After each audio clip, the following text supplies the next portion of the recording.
एक बार की बात है कि एक चुड़ैल कब्रिस्तान में कुर्सी में अकेले बैठी हुई थी और उधर से श्यामू नाम का एक आदमी भूल भटके कब्रिस्तान के अंदर आ जाता है और कहता है कि अरे इतनी खूबसूरत लड़की ये कहाँ यहाँ से आ गई।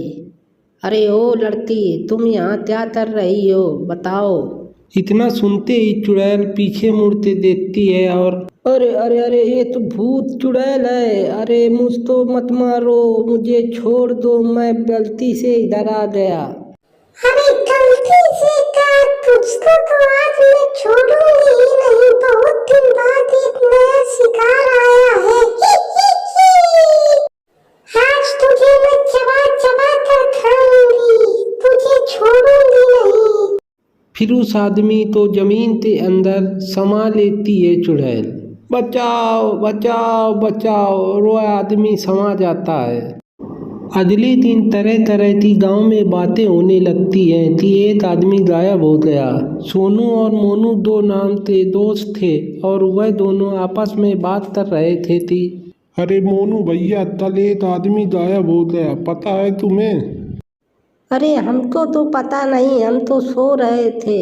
इतनी ज़्यादा नींद आ रही थी कि पता ही नहीं चला कब सुबह हो गई। हमको तो नहीं मालूम। अरे मोनू भैया, हमको तो लग रहा है कि कब्रिस्तान की चुड़ैल जाग गई है, वही सबको मार रही है। हम तो अब रात में निकलेंगे ही नहीं। तभी उस गांव का एक सेठ आ जाता है।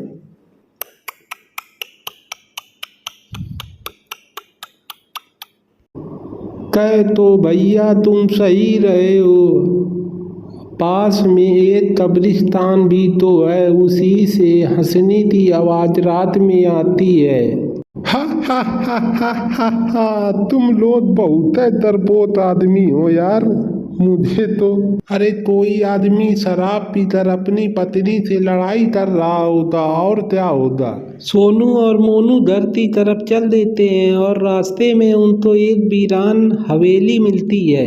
अरे सोनू, ये घर किसका है जो काफी बुरी हालत में है और पुराना भी हो गया? इसको तो मैंने बहुत दिन से ध्यान ही नहीं दिया। लगता है कि जैसे ये भूतिया घर हो। मैं तो कुछ समझा ही नहीं, कहीं भूतिया घर होते हैं? लगता है तुमको अंदर लेते जाना ही पड़ेगा, तभी तुम्हें पता चलेगा। चलो अंदर चलते हैं। सोनू और मोनू जैसे ही हवेली के अंदर जाते हैं कि देखते हैं कि चींटियाँ, कीड़े और सामने एक मूर्ति रखी होती है। जिसका शरीर तो औरत का होता है, लेकिन उसका मुंह एक गधे का होता है, जिसको देखकर मोनू बहुत डर जाता है। अरे भाई, ये क्या है? मुझे तो बहुत डर लग रहा है, चलो यहाँ से जल्दी। और सोनू और मोनू डर के वहाँ से भाग जाते हैं।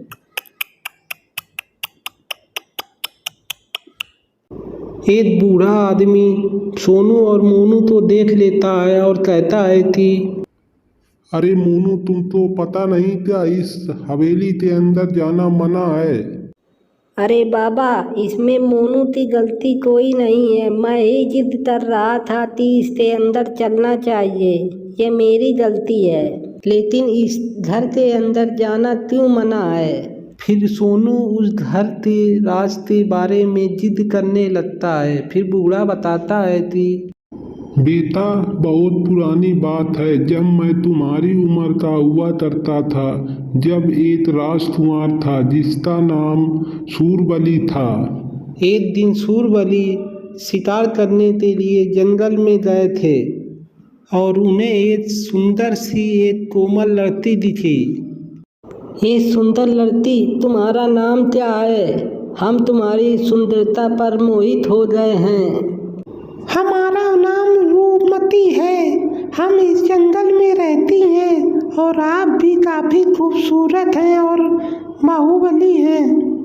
रूपमती के मुंह से अपनी तारीफ सुनकर राजकुमार बहुत खुश हो जाता है। क्या आप मुझसे शादी करना चाहेंगी? मैं आपके ऊपर मोहित हो गया हूँ, आप मुझसे शादी कर लीजिए। सूरबली, तुम मुझसे शादी नहीं कर सकते। शादी का इरादा छोड़ दो। फिर राजकुमार तो गुस्सा आ जाता है और कहता है कि तुम क्या कह रही हो रूपमती? मैं ना नहीं सुनता, मुझे ना सुनने की आदत नहीं है। तभी वहाँ एक तांत्रिक आ जाता है और हंसते हुए बोलता है कि अरे सूरबली, तुमको पता भी है इस लड़की को तुम जानते भी हो कि ये है कौन? फिर तांत्रिक उससे एक मुंह से मंत्र पढ़ते उसके शरीर में डालता है और वह असली रूप में आ जाती है। ये क्या हो रहा है? ये लड़की चुड़ैल में कैसे बदल गई? हे तांत्रिक, तूने क्या किया है? ये चुड़ैल ही है, क्योंकि इसको मैंने मार डाला है और इसकी आत्मा तो कैद कर लिया है। हा हा हा। तांत्रिक की बात सुनकर चुड़ैल रोते हुए बोलती है कि सूरबली, इस तांत्रिक ने मुझे मार डाला और मुझे यहाँ कैद कर दिया। मैं इससे आजाद होना चाहती हूँ। रूपमती, तुम जैसी भी हो मुझे तुम पसंद हो। मैं इस तांत्रिक को नहीं छोड़ूंगा जिसने तुम्हारी ऐसी हालत की है। और फिर सूरबली उस तांत्रिक को मार देता है और तांत्रिक का मुंह हवा में उड़कर बोलता है कि सूरबली, तूने तो मुझे मार दिया, लेकिन मेरे मरते ही तू भी मर जाएगा और इस लड़की की आत्मा ऐसे ही भटकती रहेगी। जैसे ही तांत्रिक मर जाता है और सूरबली भी वहीं मर जाता है और चुड़ैल वहाँ से गायब होती चली जाती है। तब से बेटा यह चुड़ैल भटक रही है और लोगों को मार रही है, और उस घर के अंदर उस तांत्रिक की मूर्ति है जिसको डर के तुम बाहर भाग आए। बाबा, गांव वालों ने उस चुड़ैल को मुक्ति दिलाने की क्यों नहीं सोची? बेटा, उस चुड़ैल को जो भी मुक्त कराने को सोचता भी है इस दुनिया से वह गायब हो जाता है, और तुम लोग भी अपने घर चले जाओ। फिर सोनू और मोनू अपने घर चले जाते हैं, लेकिन सोनू का मन बहुत उदास रहता है। सोचता है कि उस चुड़ैल को आज़ाद कराकर ही रहेगा। मुझे उस चुड़ैल को मुक्ति दिला देनी चाहिए, क्योंकि वह कितने दिन से बेचारी भटक रही है और लोगों को मार रही है। अगले दिन वह मोनू से कहता है कि अरे मोनू भाई, उस चुड़ैल को हमें मुक्ति दिला देनी चाहिए। वह कितने दिन से भटक रही है और गांव वालों को मार रही है। उसी रात दोनों आदमी उस कब्रिस्तान में जाते हैं और वह चुड़ैल उन लोगों को दिखाई देती है।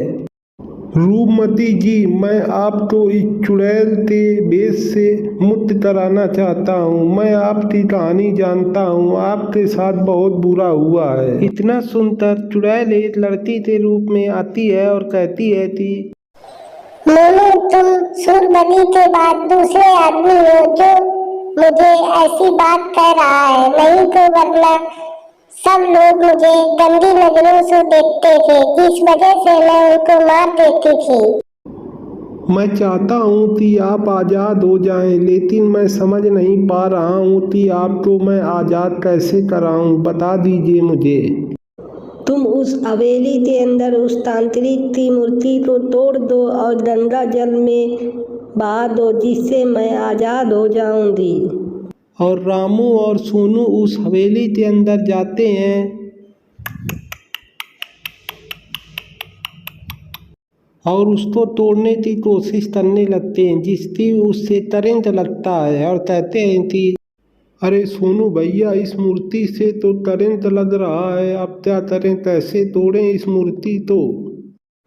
अरे अब मुझको एक आइडिया आया है, रुक जाओ, मैं बजरंग बली की एक गदा लाता हूँ जिससे ये टूट जाएगी। और सोनू एक मंदिर से बजरंग बली की एक गदा ले आता है। फिर जैसे ही सोनू उस गदे को उस मूर्ति में मारता है तो मूर्ति वहीं गिर के चकनाचूर हो जाती है और वह चुड़ैल आज़ाद हो जाती है।